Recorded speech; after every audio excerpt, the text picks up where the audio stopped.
大家好，今天我们用鸡蛋来做好吃的。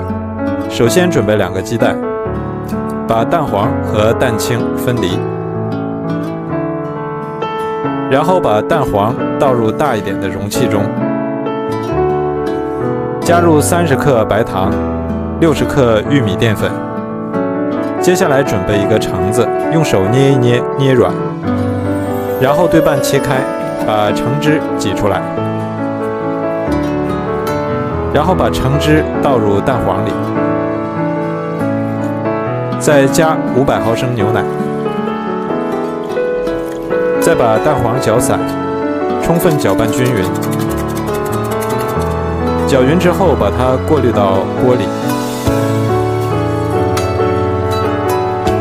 然后开中火，一边煮一边搅拌，搅拌至起泡泡，搅拌成这种黏糊的面糊状就可以了。再准备一个碗，刷点食用油，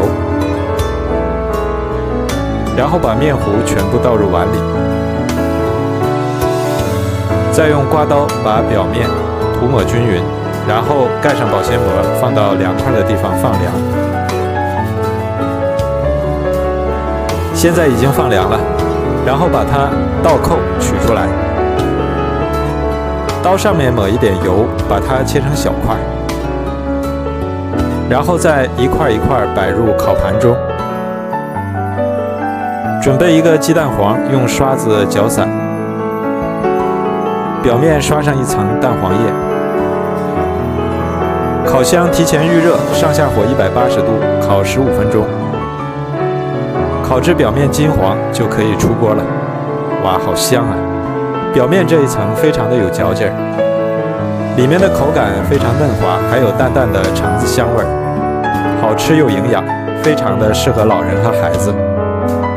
做法也不难，如果你喜欢，也来试试吧。喜欢我的视频就关注我吧，谢谢您的支持。